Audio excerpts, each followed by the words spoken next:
Hello दोस्तों, नमस्कार। कैसे हैं आप सब? स्वागत है आप सबका एक नए वीडियो में। और आज एक बहुत ही इम्पोर्टेंट टॉपिक के बारे में डिस्कस करेंगे। काफ़ी लोग नई कार लेना चाहते हैं और फीचर्स इतनी भर भर के होते हैं जो कि ज़रूरत नहीं होती है।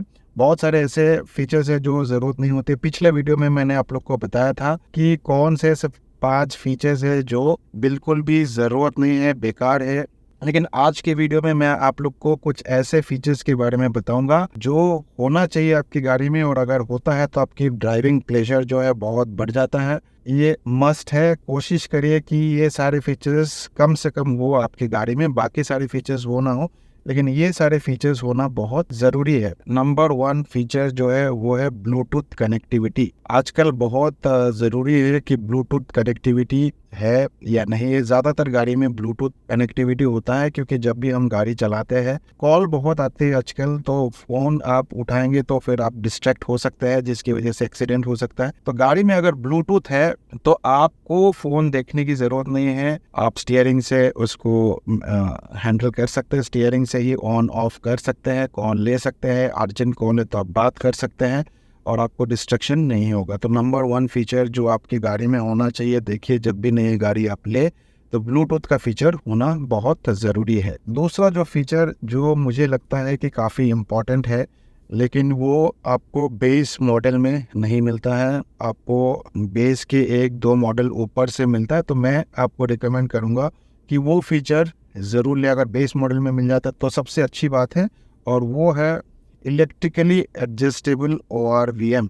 यानी कि आप अंदर से ही जो बाहर का जो शीशा है जहाँ से आप देखते हैं, क्योंकि ये बहुत ज़रूरी फीचर मैं महसूस करता हूँ। क्योंकि जब आप इंडियन रोड्स में चलाते हैं तो कोई भी इधर से राइट से लेफ़्ट से गाड़ी आ जाता है, तो अगर इलेक्ट्रिकली एडजस्टेबल ORVM आपके पास रहता है तो आप एडजस्ट कर सकते हैं। कई बार ऐसा होता है कि आप बहुत नैरो रोड में चलाते हैं, बहुत ज़्यादा ट्रैफिक हो जाता है, भीड़ भाड़ हो जाता है, तो उस कंडीशन में इसको बंद करना भी ज़रूरी हो जाता है। नैरो रोड में चलाएंगे तो आप निकाल नहीं पाएंगे जब तक उसको बंद नहीं करेंगे। तो मैनुअली अगर आपको बंद करना पड़े तो ये काफ़ी दिक्कत वाली बात हो सकती है। आप गाड़ी से हो सकता है निकलने के लिए दिक्कत हो सकती है। तो इसलिए अगर अंदर से ही इसको आप एडजस्ट कर सकते हैं तो बहुत अच्छा रहता है। तो कोशिश करें कि इलेक्ट्रिकली एडजस्टेबल ORVM अगर आप ले सकते हैं तो बहुत अच्छी बात है। फीचर जो आपको अगर चाहिए तो ये सारे फीचर्स आपके लिए बहुत ज़रूरी होता है। ये हो गया दूसरा। तीसरा जो है वेंटिलेटेड सीट।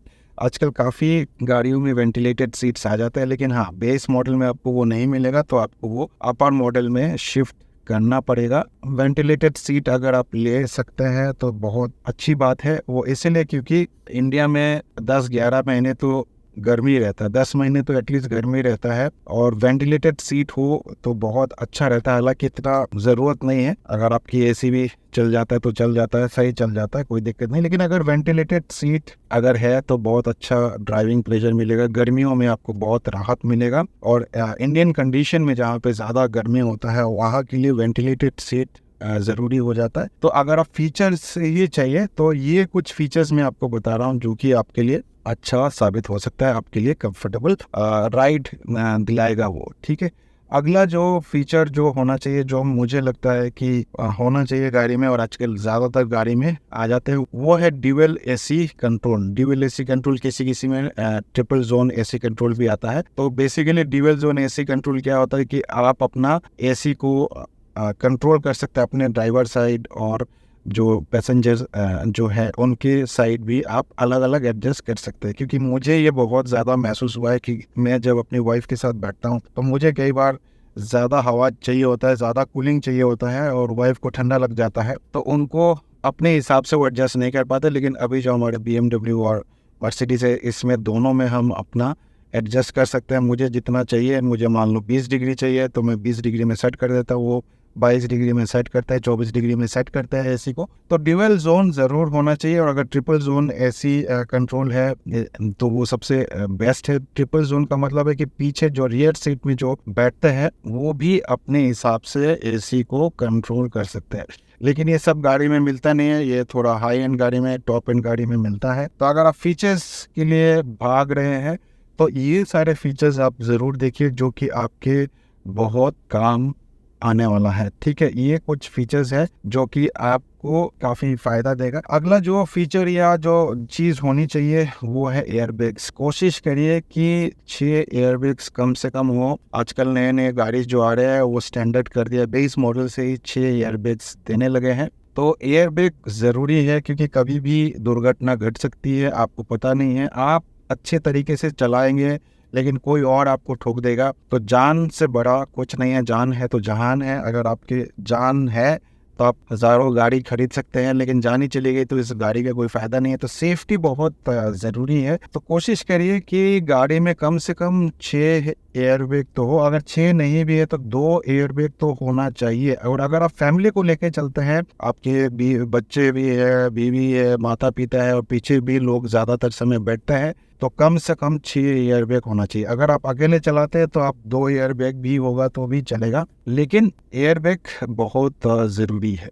ठीक है, अगला फीचर जो मुझे लगता है कि होना चाहिए वो है 360 डिग्री कैमरा या reverse parking. Front end rear जो पार्किंग सेंसर है वो बहुत ज़रूरी है। Camera basically camera and parking sensor वो बहुत ज़रूरी है, क्योंकि यहाँ पे जैसे बहुत टाइट सिचुएशन में हमें कई बार गाड़ी को पार्क करना पड़ता है, और जब टाइट सिचुएशन में गाड़ी आप पार्क करते हैं तो आगे पीछे लगने का बहुत डर रहता है, और अगर आप एक्सपीरियंस नहीं है तो आपको बहुत दिक्कत होगा। मुझे भी काफ़ी दिक्कत होता है, लेकिन अभी मेरे मर्सिडीज और BMW दोनों गाड़ी में पार्किंग सेंसर है। मर्सिडीज में 360 डिग्री कैमरा है, BMW में 360 डिग्री कैमरा नहीं है। अगर 360 डिग्री कैमरा रहे तो सबसे अच्छी बात है, नहीं है तो कोई दिक्कत नहीं, लेकिन front end rear parking sensor जरूर होना चाहिए और रियर में कैमरा जरूर होना चाहिए। और अगर फ्रंट में भी कैमरा है तो बहुत अच्छी बात है। तो ये कुछ फीचर्स है जो आपके लिए बहुत काम के चीज होते हैं। अगला फीचर जो है वो है ऑटोमेटिक मिरर है, ऑटो डिमिंग जो होती है।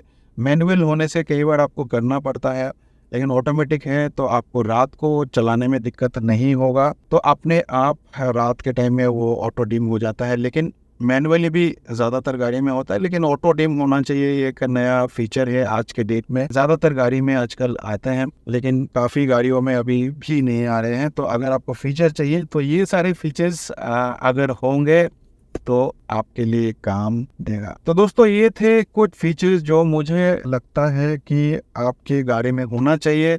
अगर आप 15 लाख 20 लाख रुपया खर्चा कर रहे हैं तो ये इम्पोर्टेंट फीचर्स, सेफ्टी फीचर्स भी जो है वो होना चाहिए। ये मेरे पर्सनल एक्सपीरियंस के साथ मैंने आप लोग के साथ शेयर किया है। तो कैसा लगा ये वीडियो आप लोग ज़रूर कमेंट करके बताना। नीचे कमेंट में ये भी बताना कि और आपके हिसाब से और कौन सा फीचर होना चाहिए। वैसे तो और सैकड़ों फीचर्स होंगे और हर बंदे को अलग अलग फीचर्स चाहिए होंगे। आपको कौन सा फीचर ज़्यादा अच्छा लगता है, कौन सा फीचर सबसे इम्पोर्टेंट लगता है, कमेंट में ज़रूर बताना। मेरे हिसाब से ये कुछ फीचर्स थे जो बहुत ही इम्पोर्टेंट मुझे लगता है। ठीक है, और भी बहुत सारे चीज़ है, लेकिन इनमें ये सारा चीज़ मुझे लगता है कि ज़रूरी है एक गाड़ी में। वीडियो अगर आपको अच्छा लगा हो तो एक लाइक ज़रूर कर देना। चैनल में नए हैं तो सब्सक्राइब करके बेल आइकन दबा देना, ताकि आपको इस तरह के इन्फॉर्मेटिव वीडियोस मिलते रहे। उम्मीद करता हूँ इस वीडियो से भी आपने कुछ ना कुछ अच्छा सीखा होगा। मैं मिलूंगा आप लोगों से एक नए वीडियो के साथ, तब तक स्वस्थ रहें, मस्त रहें। इस वीडियो को देखने के लिए आप सबका बहुत बहुत धन्यवाद।